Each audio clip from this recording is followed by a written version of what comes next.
Mr. Chairman, I want to thank you for holding this hearing on efforts to promote U.S. manufacturing and advance our innovation economy. There's no question that manufacturing is critical to our nation's economy and our global competitiveness. We see evidence of this in each of our states. In my home state of South Dakota, more than 1,000 manufacturing firms support more than 41,000 jobs, or roughly 10% of the state's workforce. Manufacturing comprises 9.4% of South Dakota's economy, contributing $4 billion to our state's GDP. And in 2012, as reported by the Governor's Office of Economic Development, South Dakota had the 5th largest increase in manufacturing among the 50 states. I would add that South Dakota is a great partner when it comes to providing low cost of doing business. In fact, CNBC ranked South Dakota as the top state for business in 2013. This is attributable not only to the low tax burden, no individual or state income taxes, and low sales and property taxes, but also to the low utility rates and favorable legal and regulatory climate. South Dakota, like most of our states, also participates in programs managed by the Department of Commerce to promote domestic manufacturing.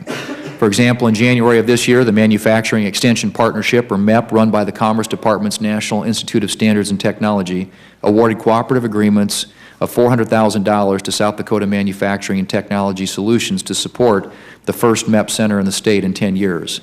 The new center is based at the University of South Dakota in Vermilion and is part of its Small Business Development Center network.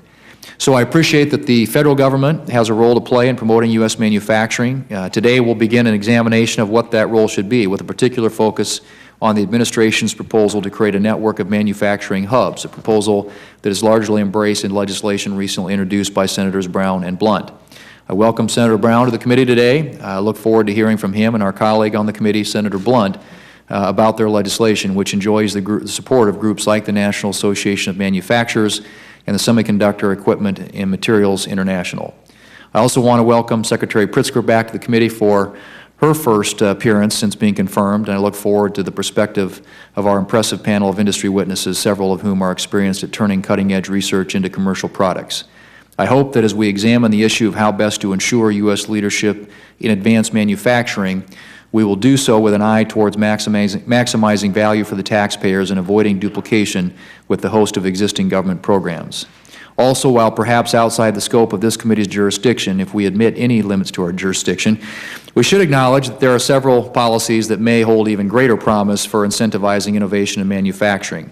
These include eliminating barriers to free trade, enacting meaningful tax reform, including a competitive territorial tax system that will strengthen the ability of U.S. companies to compete with global competitors, not to mention the long overdue need to reinstate trade promotion authority that until recently hasn't been a priority of the current administration. We also cannot ignore the importance of regulatory reform when it comes to our competitiveness in manufacturing. Just 2 weeks ago, the National Association of Manufacturers announced that our former colleagues Blanche Lincoln and George Allen will co-chair the Manufacturing Competitiveness Initiative, an effort aimed at examining and highlighting the competitiveness challenges facing manufacturers. Among the first issues this bipartisan initiative will address is the impact of unnecessarily burdensome regulations on U.S. manufacturers. With that said, Mr. Chairman, I thank you again for calling today's hearing. I thank the witnesses for their testimony. And I see we already have Mr. Blunt here, our colleague from the committee, Mr. Chairman, to join Senator Brown, and look forward to both of their statements. Thank you, Mr. Chairman.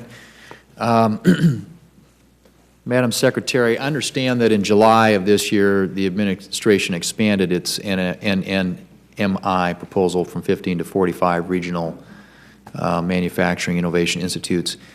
And it sounds similar in scope to the existing NIST Manufacturing Extension Partnership MEP program, which I was referring to as MEP, and I was corrected, which has centers located in every state. Descriptions of the NNMI sound very similar to the NIST program and also to the NIST Advanced Manufacturing Technology Consortia program. The department said that the AMTEC program will provide cost-shared funding industry-led consortia that will develop technologies to address major technical problems that will spur the adoption of advanced manufacturing capabilities in the United States, and that's a quote. The question is, on top of the existing MEP program, the AMTEC program, and numerous other federal government manufacturing initiatives, how do you ensure that NNMI, that program, doesn't duplicate existing manufacturing initiatives? So thank you for the question. So the manufacturer extension partnerships are really, think of them as, first of all, they are consulting with small and medium-sized enterprises to help them have the most up-to-date manufacturing processes so they can stay globally competitive and don't get replaced, you know, by some other provider in some other place, either in the United States or in the world. So that's a very different function.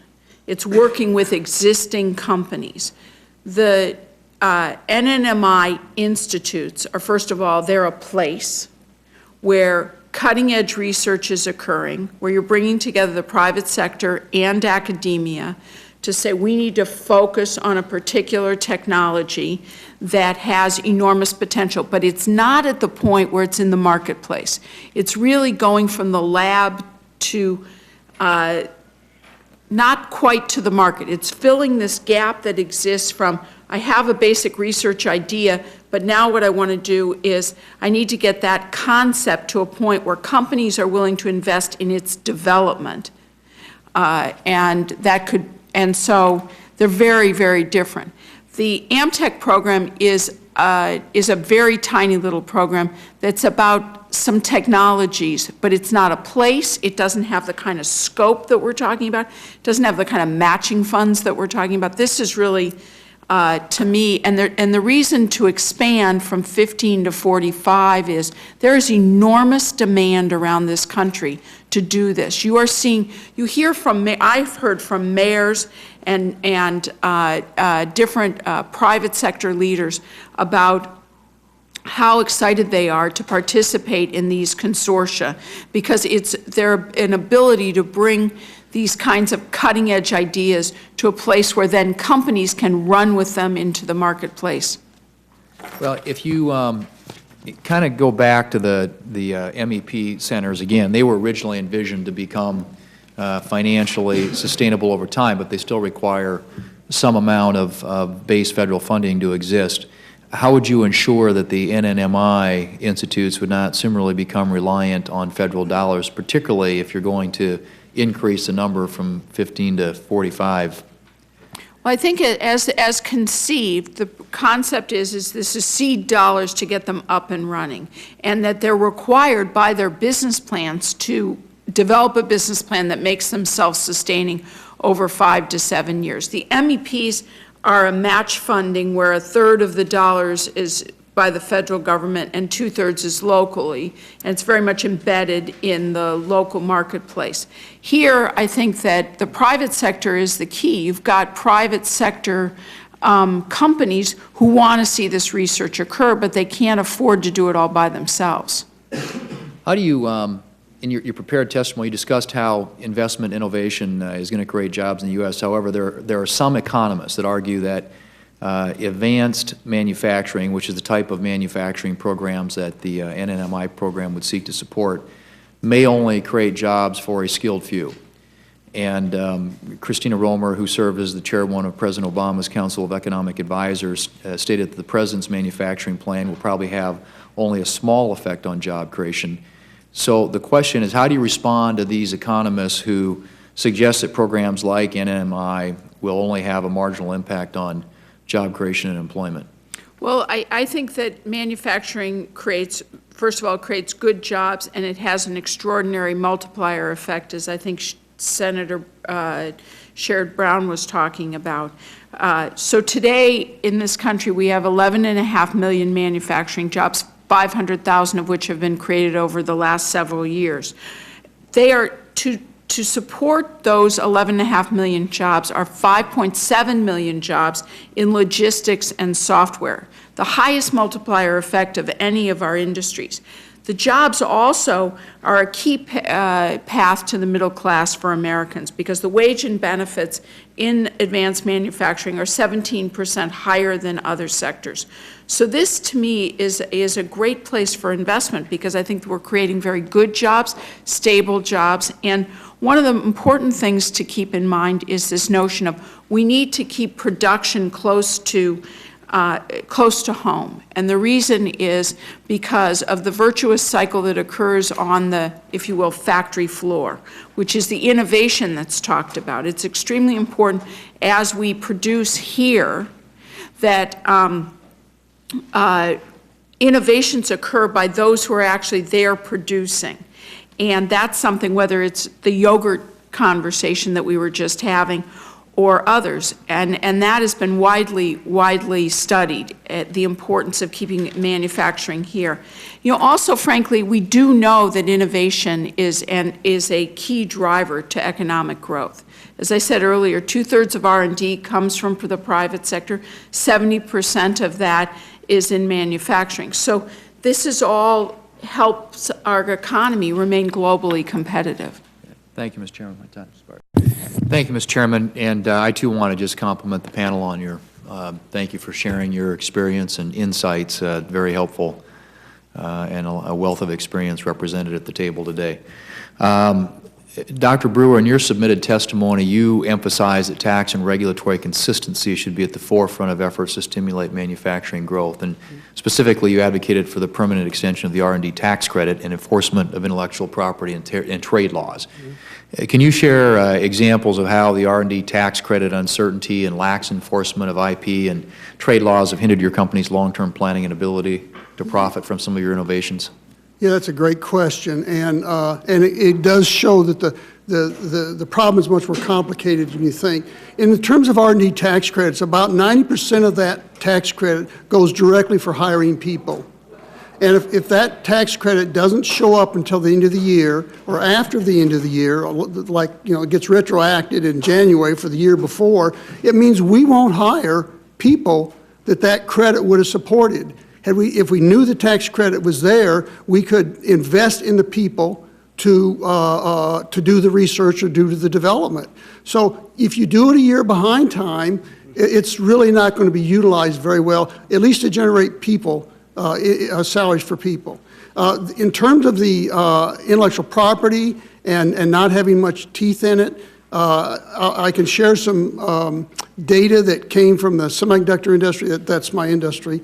I am in the U.S. in the semiconductor industry, and we do successfully compete in our technology worldwide. So it's not all gloom because a lot's moved overseas. But in that example, the semiconductor industry, there was, in terms of the material suppliers to the industry, there was 100% violation of intellectual property by customers or others to the semiconductor suppliers. 100%. It means that every single company saw technology that they own get used or borrowed or misused by other companies.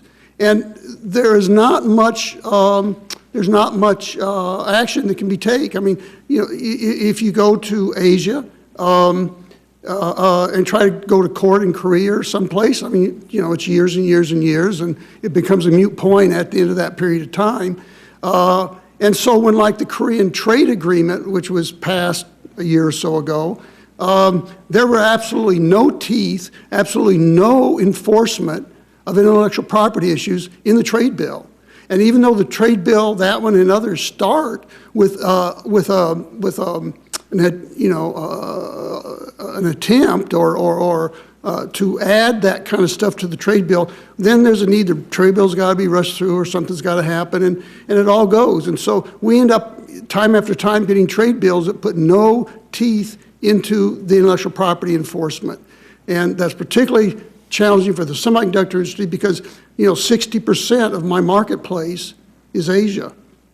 And number 1, 2, and 3 in terms of the countries that violate intellectual property patents are you know, Korea, Taiwan, and China.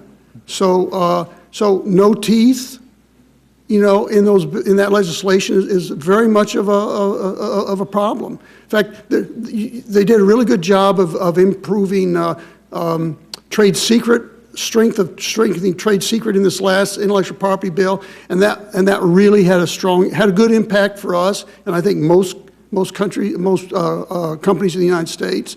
But I go up to the Hill every year and to the Commerce Department to talk about enforcement of trade issues and enforcement of intellectual property issues. And I think there's a lot of willing people, but very little action has come from it.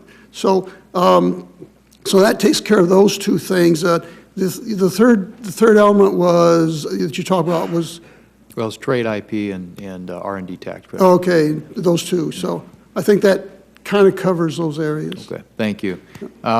Mr. Spiegel, can you talk a little bit about the impact of medical device tax on your business and industry generally? I mean, we're told that that it's a $30 billion and possibly as many as 43,000 jobs that are impacted, and that could obviously lead to reduced R&D budgets as well.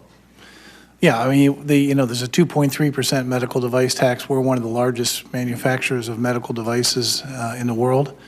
That's this last year going to have a direct impact. Maybe it says 30 there. Long term, we see it more as being something like 60 million a year.